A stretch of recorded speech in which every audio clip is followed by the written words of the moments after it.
Rain lashed against the tinted windows of the black SUV, blurring the neon glow of New York City into streaks of red and blue light.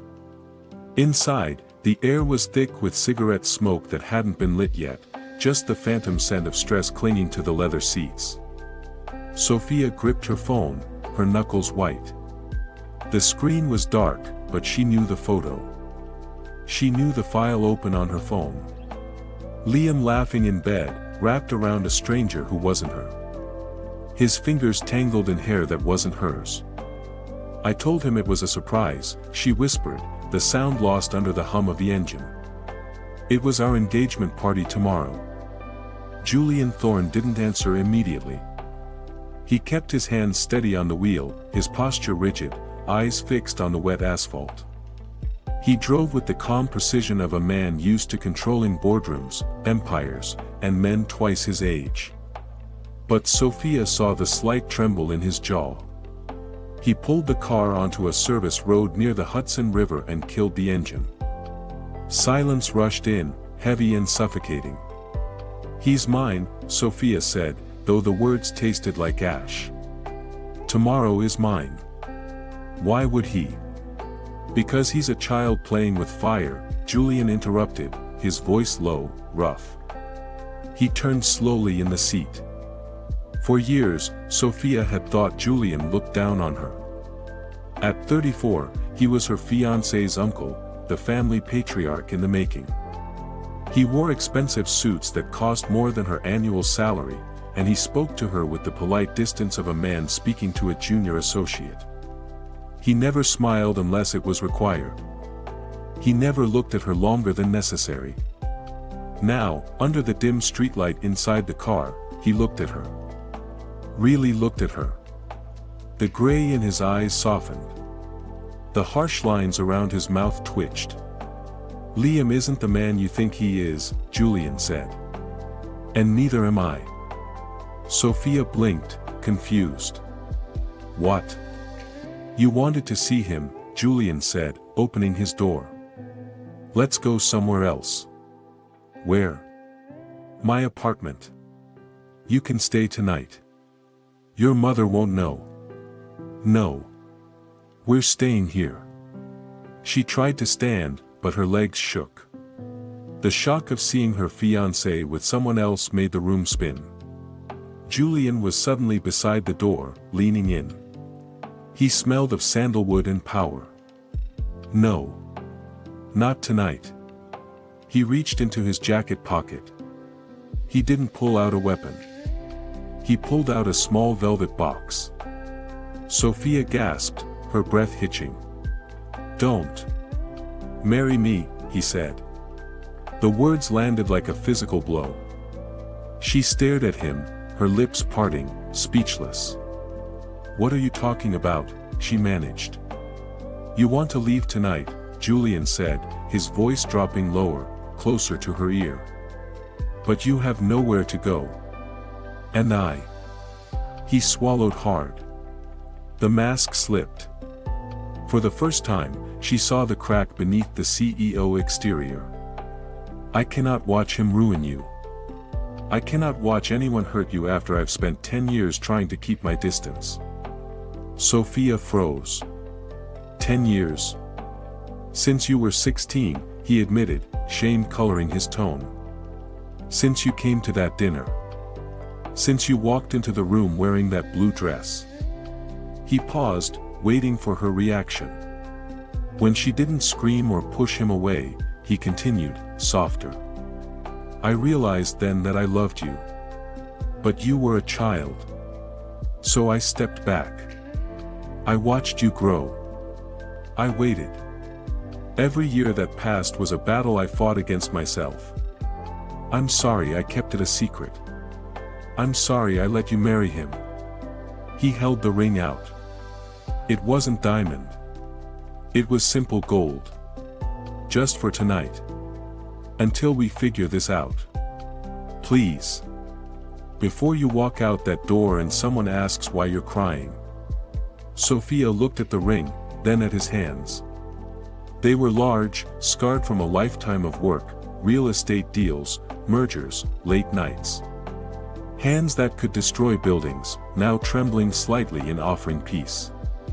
If I say yes, she whispered, I become his wife. Yes. And if I say no? You go back to your life, he said fiercely. But you know it will end poorly. You're too good for him. You deserve better. She closed her eyes. She felt hollowed out, scraped raw by the betrayal. In that emptiness, his offer seemed like a lifeline thrown into the ocean. Not because she loved him yet, but because he was the only solid ground left standing. She reached out, took the ring. It felt warm against her cold skin. Take me to the courthouse. Julian exhaled, a sound like a released prayer. He opened the door for her, shielding her body with his own against the wind. 3 months later. The coffee in front of Sophia was still steaming. On her laptop, an email from Liam sat unread in the inbox. Please come home. We need to talk about the announcement. She clicked delete without reading it. A mug appeared next to her cup, filled with hot chocolate and whipped cream, exactly how she liked it. She didn't look up from her manuscript. Thanks. You're working too hard, Julian said. He stood behind her chair. 3 months ago, sleeping arrangements had been strictly separate. He'd given her the guest suite, and he slept in his study. Last week, he'd moved into the bedroom. Tonight, he was hovering, a protective shadow. I have a deadline, Sophia said, typing furiously. This book needs to be out next month. The publisher isn't calling today, Julian replied gently. He placed a hand on her shoulder. It was firm, grounding. Your brain is tired. She leaned into his touch, subconsciously seeking the weight of it. It felt different than Liam ever did. Liam touched her like he was claiming territory, a possessive grip. Julian touched her like she was fragile glass, a reverent caution. Why do you still hover? She asked. I promised myself I wouldn't rush you. It's been 3 months, Julian. He stepped around the desk, his face inches from hers. I'm waiting for you to want me, Sophia. Not because you need safety. Not because you needed a shield. Her breath caught. She remembered the wedding night. It hadn't been consummated. They had sat in the living room, drinking tea, talking about everything except sex. He told her about his childhood. She told him about her dreams. He kissed her forehead. Then he went to sleep on the couch. Are you afraid I'll change my mind? She asked softly. I'm afraid you're doing this out of pity. The accusation stung. I haven't lied about wanting to be here. That's not enough. He pulled back, running a hand through his silver-streaked hair. I'm a monster, Sophia. Everyone says I'm cold. Calculating. You're the only one who listens to me, she countered, surprising herself. She turned in her chair to face him fully.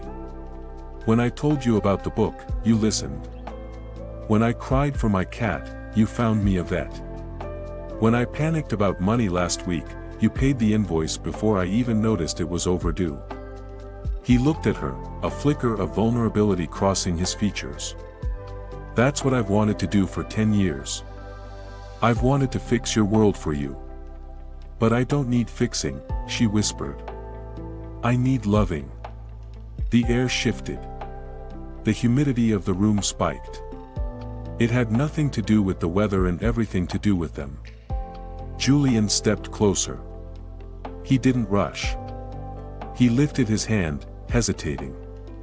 You have permission, she said, tilting her head up. His hand cupped her cheek, thumb brushing her bottom lip.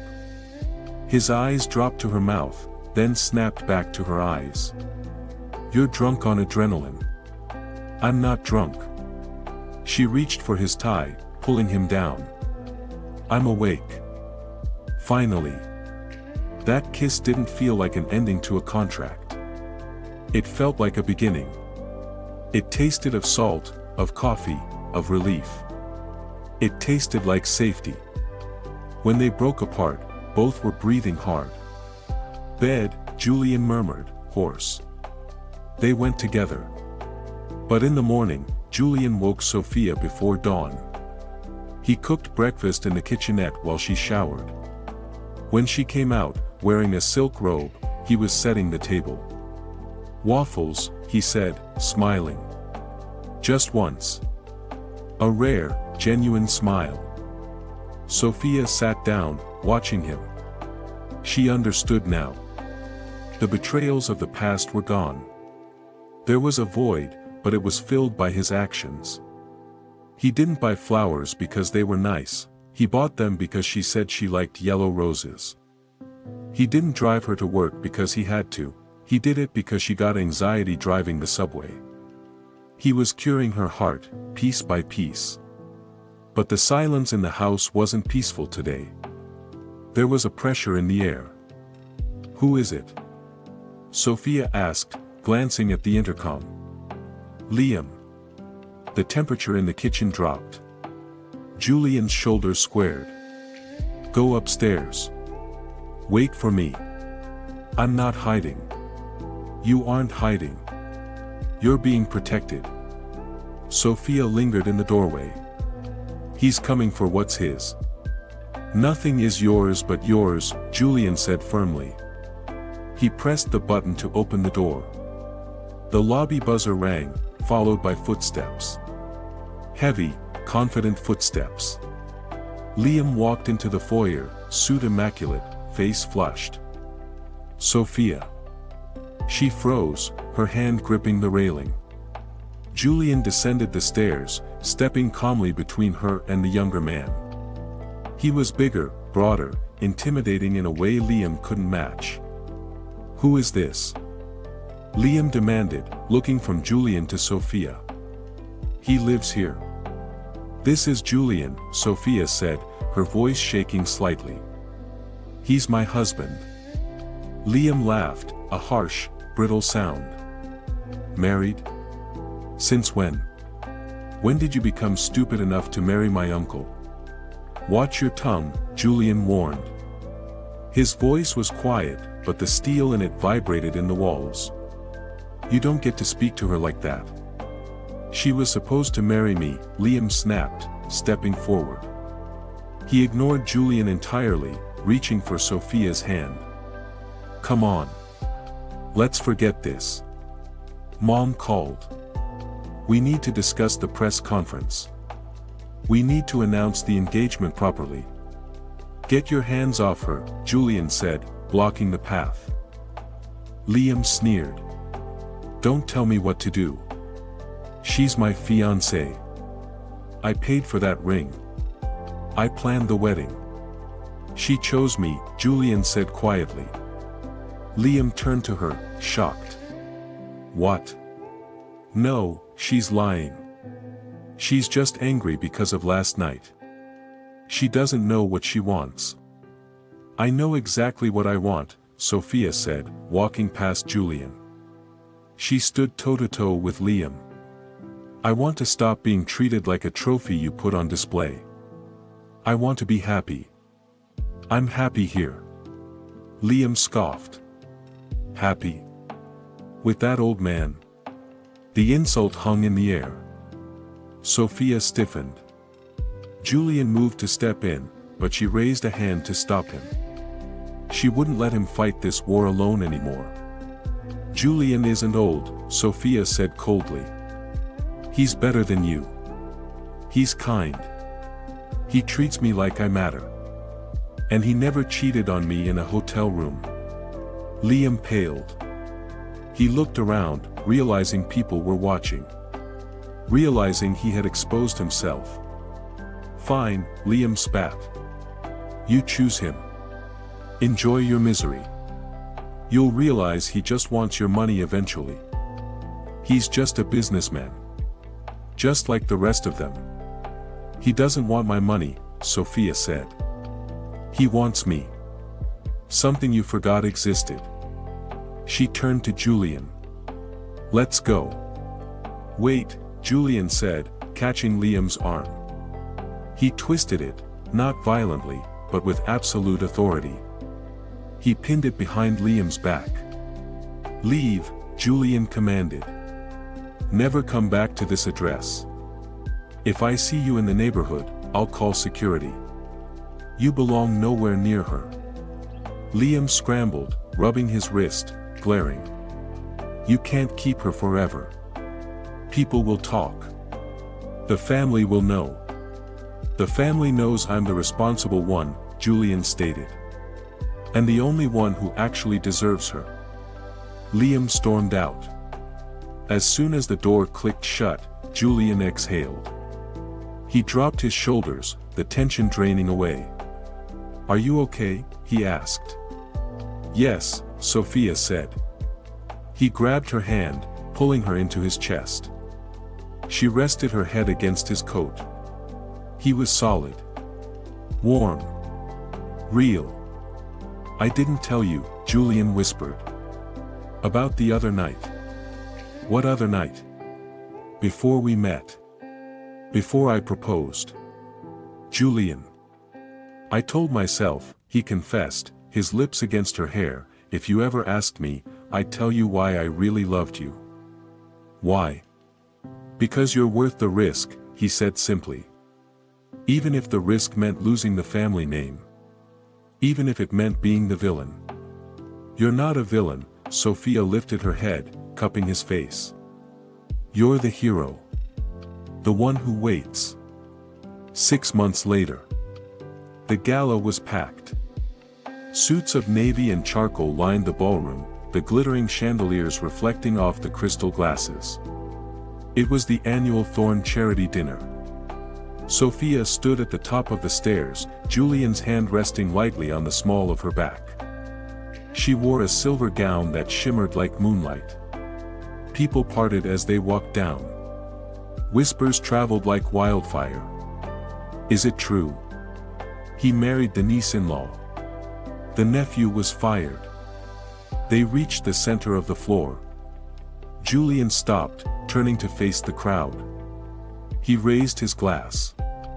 "To love," he announced, his voice carrying effortlessly across the room.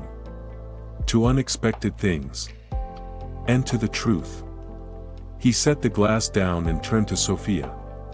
He slid his hand into hers. "Liam was wrong," Julian said, addressing the room but speaking only to her. "Love isn't possession. It's partnership. It's patience. And it's worth any scandal." The applause began, tentative at first, then swelling.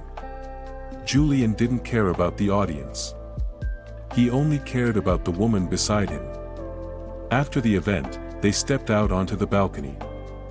The city light stretched below them, a sea of stars trapped in concrete. "You were beautiful up there," Sophia said, wrapping her arms around herself against the cool night air. Julian draped his suit jacket over her shoulders. "I only had eyes for you." "Do you regret it?" she asked suddenly. "The risk?" Julian looked at her, his expression softening. "The first 5 years were the hardest. Knowing I had to wait. But every day since marrying you, I wake up grateful. I almost ruined everything by choosing Liam," she murmured. "You learned a lesson. He taught you what you don't want. I showed you what you do want." He stepped closer, pressing her back against the railing. The heat between them returned, intense but controlled. He wasn't rushing this time. He had all the time in the world now. "May I?" he asked, gesturing to her lips. "You have to ask again," she teased. "You asked me once to wait," he corrected. "I don't want to assume. I want to worship." He lowered his head, capturing her mouth in a kiss that promised eternity. It wasn't frantic or desperate. It was slow, deep, and deliberate. A kiss that said, "I know who you are." When they finally broke apart, Sophia rested her forehead against his. "I love you," she said. Julian froze. "Say it again." "I love you," she repeated louder, stronger. With my whole heart. Tears gathered in his eyes, rare for the stoic CEO. He bowed his head to hide them, kissing her temple. Then you're stuck with me, Mrs. Thorne. For the rest of our lives. Good, she smiled. Because I'm not interested in anything else. 1 year later. The baby monitor beeped softly from the nursery. Sophia sighed, sinking onto the sofa, exhausted. Julian walked in, carrying 2 mugs of tea. Long day? He asked, handing her one. The bossy toddler decided to wear pajamas that don't match, she groaned.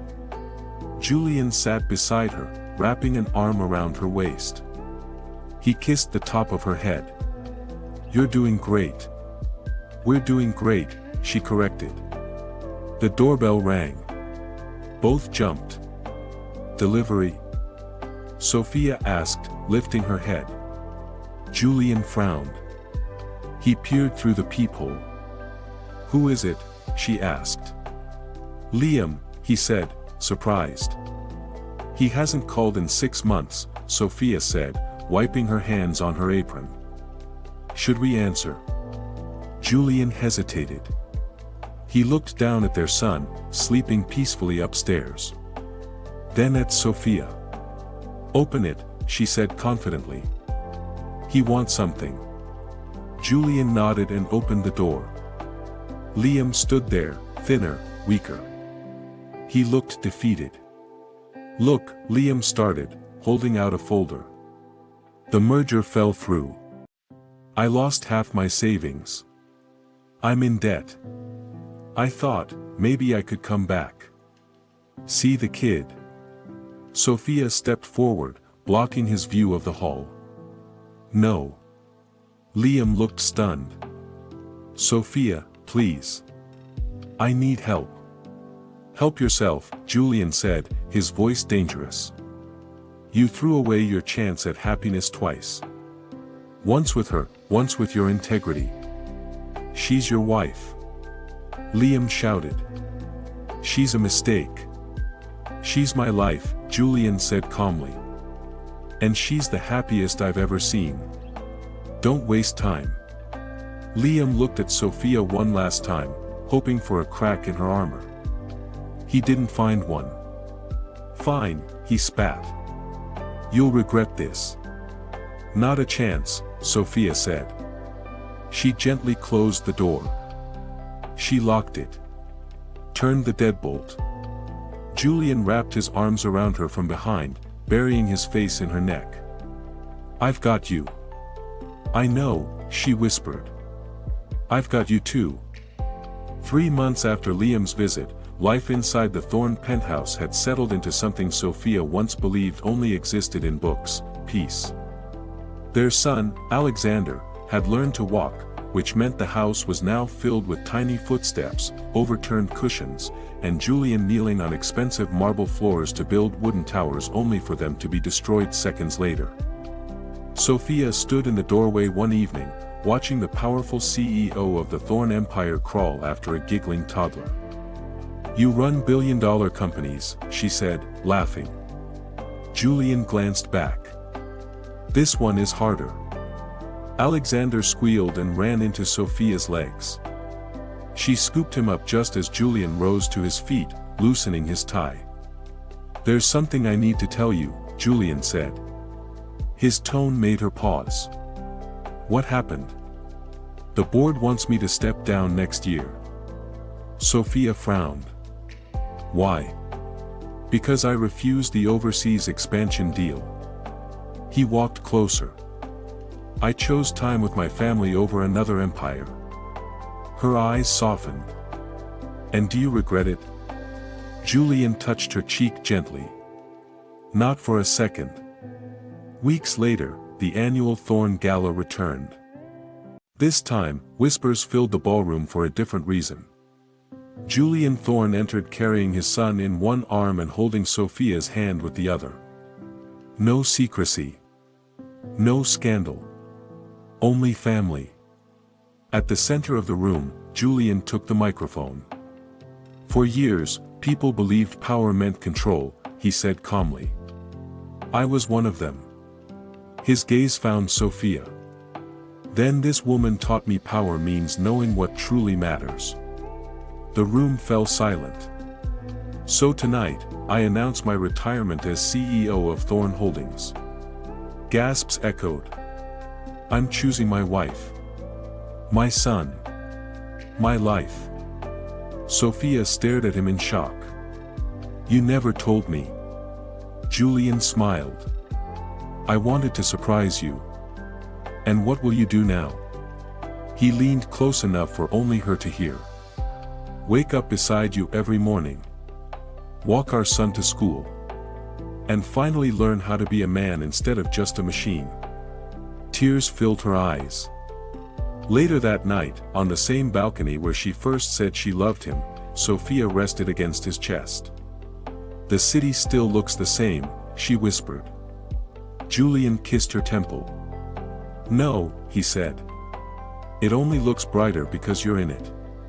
Inside, Alexander laughed from the ballroom. Sophia smiled. Ready to go back in? Julian wrapped one arm around her waist. In a minute. Why? He lowered his forehead to hers.